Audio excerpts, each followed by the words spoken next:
boom, boom, boom, boom, boom, boom, boom, boom, boom, boom, after. That's my intro. I don't have an intro yet, but we're working on it. I think that's good enough, and that's what we're going to be at for right now.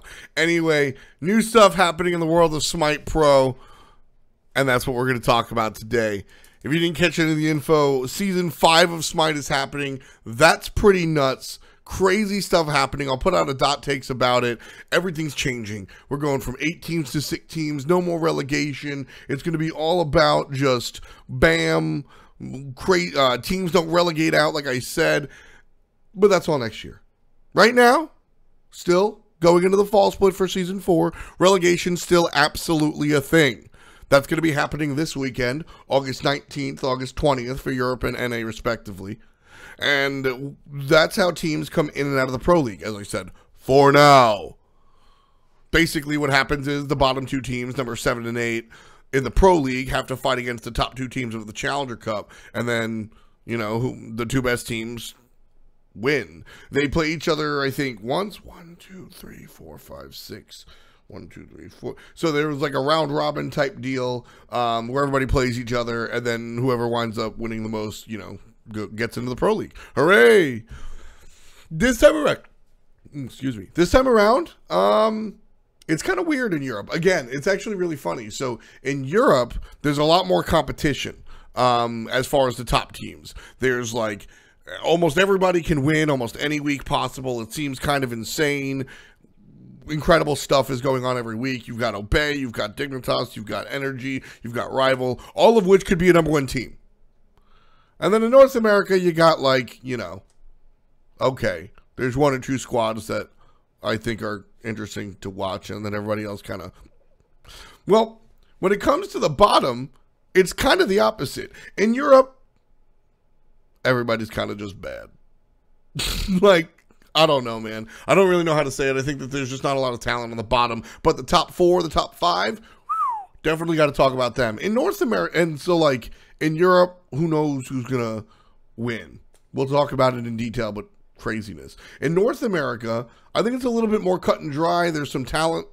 There's some clearly discernible talent. There's some clearly not so discernible talent. But it's a little bit more cut and dry. For example, I know who's going to win relegations for NA. For EU, I'm not too sure. But I'll take a stab. I'm here to tell you who's going to be playing and who's going to be, you know, talking about everything. So why don't we just start off with the rosters? NA's on Sunday, or on Sunday, but I have the images like lined up, and NA's first. So we'll talk about NA first on Sunday. The first roster I want to cover is the Challenger Cup squad, the SPL Gatekeepers. Mando Warrior, Grave, Moswall, Pain Devion, and Data Remember. Now, straight off the bat, Pain Devion is back. I think that's worth noting, and I'll talk about why it's worth noting in a minute. Data Remember is probably the best hunter not in the Pro League on North American soil. He's good at what he does. You could see him play in AVGL. He's had a couple of successes over there in the Challenger Cup as well. Pretty nice. Moswall, mid laner, solid performance. Like this guy. I've always liked watching him play. Is he the next coming of, you know, Yaman, or is he pretty prime level? Probably not. Although I bring up pretty prime specifically because homie does have a gnarly Vulcan. I think Moswall needs to prove himself as far as a larger god pool is concerned, but I like what I see at a Moswall. Keep in mind, this is the bottom of the SPL that we're talking. We're talking relegation. So talent and everything, competition is all relative. So I like Data Remember. I like Moswall. I think these guys are probably the cream of their classes, if you, again, understand that talent is relative. Mando Warrior, ranked superstar, not too familiar with him, don't know how he's going to like perform here. We'll take a look. Grave's interesting. Grave is not a bad player. I've seen him do well. Does well in ranked. He has a history of being, he has a reputation of being a little bit tough to deal with, tough to play with. But Pain Devion is a good leader, and I think can deal with people like that. You know, when you look at the past teams that Pain Devion has been on and people talk out about him, they say he rules kind of with an iron fist, and some people like that and some people don't. But at the end of the day, people that are kind of difficult to work with, sometimes you need to be aggressive with them I think that we've seen Payne succeed with players that are quote-unquote difficult to work with, and whatever his methods may be, it winds up coming up positive. So, I think if Grave is going to fit that description, Payne Devion is the guy to take care of him. I think that this is a roster that will perform relatively well. I'm excited to see these guys play. Most notably, Day to Remember. I like watching Day to Remember play, and you know what? I'm never sad to see Meatloaf back. Payne Devion, I love you, baby. Glad to see him performing here in the relegations. Our second Challenger Cup team out of North America is going to be a Mighty Storm. Uzi in the solo lane. I don't know if you guys know, but I love Uzi. I think he is fantastic. Plasma, Wulp, Vivian used to be a guy in your bed, and Ghost. There's probably a lot of question marks surrounding these guys. Vivian, I think, has played a game in the Pro League, if not high-level Smite. Not really impressive. But it was sort of a 1 or 2 off, so maybe we don't have a good collection of games to look at. Plasma and Wulp, I mean, these guys are question marks to me as well. Some things I've heard around the way is that, you know, Plasma is a good enough player. Will he be adapting tomorrow? Probably not. Is he strong enough to like perform in relegations decently? I've heard, yeah. Wulp, similar idea, knows how to play the game, isn't a terrible player, sure, good enough. Ghost, you might not be familiar with Ghost, but Ghost is a long-time sub of LG. He's been to multiple lands. He's hung around the dudes. Has he played in many SPL games? No. And I argue that a substitute that sits around for a split might not be worth anything. But I think that Ghost sitting around for the entire time that he has, it's been, you know, I think a year plus at this point. You learn things just by hanging out. He's obviously been a part of scrims for LG, Luminosity Gaming. I think that's worth saying something. And then Uzi on the other side over there in solo lane. Uzi, I think, is the real deal. I think Uzi is a mid to top solo as far as like being on a. I think Uzi could perform on a mid to top level team in the North American SPL right now. Thinking about how for season 5 relegation is going to be less about teams making it up into the Pro League and individuals being plucked. I think Uzi will be one of the first players plucked from the challenger scene into a Pro League squad.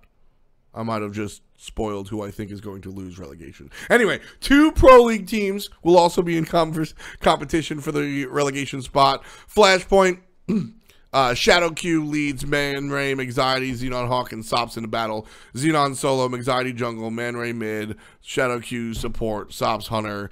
I don't think this team is going to do well. I don't think this team is very strong. Anxiety, I think, is worth talking about. The guy is super mechanically gifted.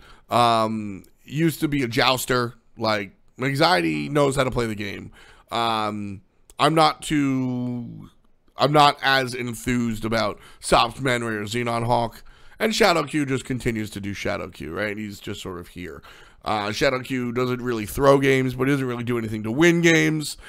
Shadow Q is sort of like a poor man's Payne Devion. I don't know how much effort he puts in, so I'm not going to touch on the effort. But the results, Shadow Q keeps trying to lead a band of misfits into battle. It doesn't happen. Payne Devion has done it twice already. Let's see if he can do it a third time. I don't think lightning will strike for Shadow Q. And then our final Pro League team, AI. This was previously Eager.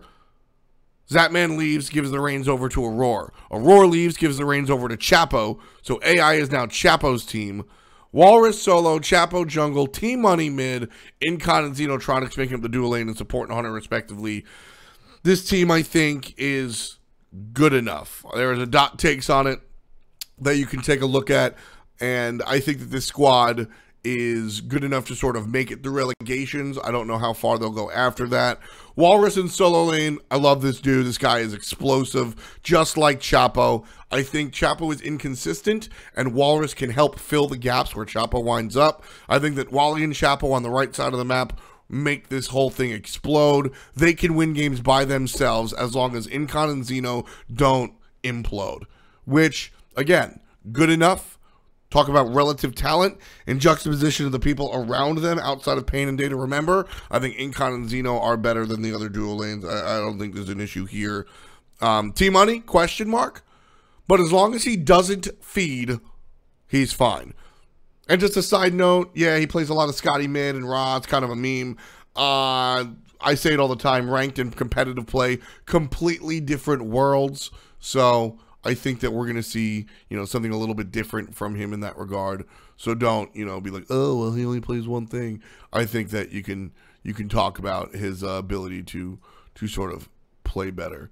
What's going, oh, I'm messing things up. Oh no, I'm not going to be so pretty later on. No, it was so pretty. Oh well. We did it once, and now we won't do it again. These are our 4 North American teams when it comes down to relegation. I think that we're talking about teams that are relatively similar as far as playability and competition is concerned. I think that what we're going to see here is AI and the SPL gatekeepers, I think, are going to be your victors here. I don't think there's really a conversation. I think a Mighty Storm is probably the only other team that you could talk about. I think Flashpoint is just going to, I don't think Flashpoint has any chance. I think that AI is just good enough to really make it. And then come the regular season, we'll see what happens. SPL Gatekeepers is probably a step behind AI, but same idea. If AI, Walrus, Chapo just sort of glide the team into a position to win, and then Inconzino and T-Money sort of keep doing things, they'll just win. And I think the same can be said about Moswell, Payne, and Data Remember on the left side of the map for the Gatekeepers. I think that Data Remember and Moswell and sort of Payne can just sort of guide the team into a position to win, and then we'll glide out. Mando Warrior and Grave have more question marks than confirmation, good or bad, and that in my mind is a positive. We'll see just how solid they wind up being. Uzi and Ghost here are 2 dudes to really look at. Can Uzi win a game by himself is the question. I don't think anybody can win a game by themselves. Although Plasma and Wulps are wild cards. So if Plasma and Wulp come out here and just doo-doo stomp everybody, who knows what happens, right? But I think that SPL Gatekeepers and AI are more established, full-blown teams. And so I think that these guys are probably your victors. Keep an eye out for Mighty Storm if Plasma and Wulp go nuts. And Flashpoint, see you later. So I think that's going to be the case of North America as far as that's concerned. I think it's relatively simple there. Moving over to Europe. As I said before, Europe's a little bit more crazy. Again, we'll take it roster by roster, and we'll sort of take a look. The Poppies, here we are. iCreed and Dalo. Maybe I should do a different video. I don't know. Whatever. The Poppies. iCreed, Dalo, Mr. Nazer, Draco Marino, Warchi. It's the same squad, except they have Mr. Nazer, who's kind of a meme in Euro ranked, but he actually plays well. Real talk. Draco Marino and Dalo, I think, are dudes that can play in the Pro League. I think that if this team doesn't make it through relegations, and I don't really think they will, I think that Draco Marino and Dalo should probably be snatched by teams in the near future. Right now, everybody's kind of established. So where is there a spot? But I think Dalo and Draco Marino do have a spot in the Pro League. We'll see how this team develops, or we'll see what happens in relegation. There is also, representing the Pro League, Burrito. Sibi Johnny, yes, DZ in his native language, which is Serbian, comes out to Johnny. Death Panther, Fusify, and Kispanify. These guys only won a single game. I think they split during the regular season. But these guys are better than their win-loss record. How much better is the question. I think that Johnny is strong. I think that Fusify and Kispanify can kind of do things. Death Panther and Sibi, sure. I would love to see this team stick together and succeed and continue on doing what they do. Who knows what will happen in the future. But for right now, they only won a single game in the Pro League. With Europe being as competitive as it is, I don't think that is as horrible as, the Randozos or Thirst or something. So with that in mind, let's go on to what I think is probably the worst team here in Europe with the best name, Victorious Secret. I love this name. This name is awesome. Unfortunately, the team, their solo laner is literally called Julio69. Julio, either or. Frostiak, Mr. Stefan, Lance Wolf, and Spudio. Mr. Stefan, when he does well. Shout out to our Family Matters fans out there. I think this guy does well. I think this guy is good. I think he is that good enough that I was talking about with other teams. Frostiak, it's feast or famine. This guy can play really well, or he can play really poorly. Lance Wolf, Spudio, and Julio are, I don't know them. They are just new players, which, that's scary. When the leaders on your team are Mr. Stefan, who's still kind of green behind the ears, wet behind the ears, green, mixing two idioms, and Frostiak, who definitely cannot lead by example as far as his play is concerned. So I think this is the shakiest lineup.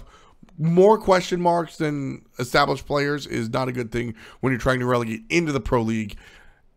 But then there's the other side. The other relegation team from the challenger scene is New Game Plus. Vastrical played for established teams Season 1 and beyond before. Replicas played on Titan with Ataraxia and Pretty Prime. And Kali's back in the meta. Murder, same deal. Filippo and Game Hunter. Filippo's the odd man out here. A little bit more new. Game Hunter, famous pentakill at launch tournament. Hooray, hooray, hooray. Murder, formerly known as Kanye Life. Strong, aggressive support, likes his Ares. Vastrical used to be a hunter, now he's playing solos. That's kind of interesting, since Game Hunter used to be solo, and now he's playing hunter. Worth noting, the Game Hunter played a shitload of Apollo over there in the solo lane.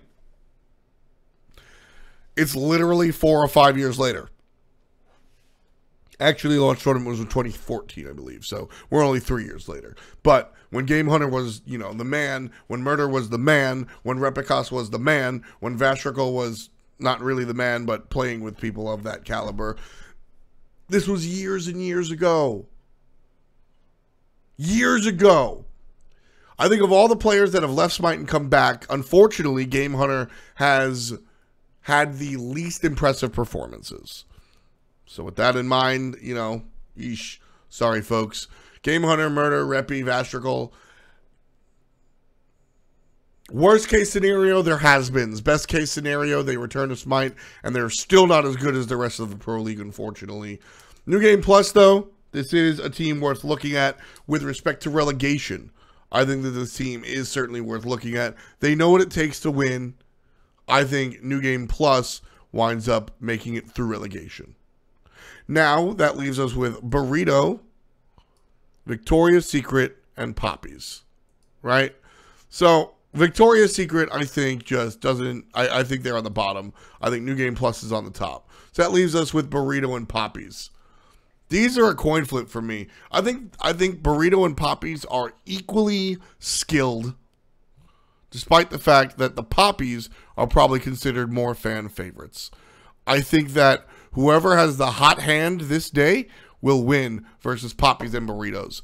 So I'm not going to commit to this. If you want me to commit, I say maybe Poppies have a slight lead because I really respect what Dalo and Draco Marino bring to the table.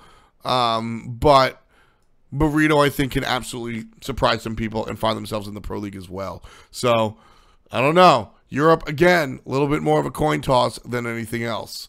When it comes down to it, that's relegations. I think that these guys are more... I think there's more than meets the eye here for some of these teams. And I think some of these teams are kind of the opposite. So just for a recap, in NA relegations, my choice, I think the Gatekeepers make it through. And I think Team AI make it through. I think these guys are your teams that you're looking to make it into the SPL for the Gatekeeper's sake and stay in the SPL for AI's sake. And then on the side of Europe, I think that New Game Plus makes it through, not because they're the next... I think people will see these names and go, oh my God, they're the next big thing. I don't think they're the next big thing. But when you look at the rest of the lineup, I think they absolutely are the next strongest. Victoria's Secret, I unfortunately think they have too many new players to make it through. Poppies and Burrito, a coin toss. I give a slight edge to the Poppies because Dalo and Draco Marino can run games by themselves. That's it for us here on our little relegation talk. Let me know who you think are going to take the wins over there in the comments. Do the subscribing and all the loving and everything. And we will catch you next time, I guess. That'd be sweet. So, peace out and much love to you.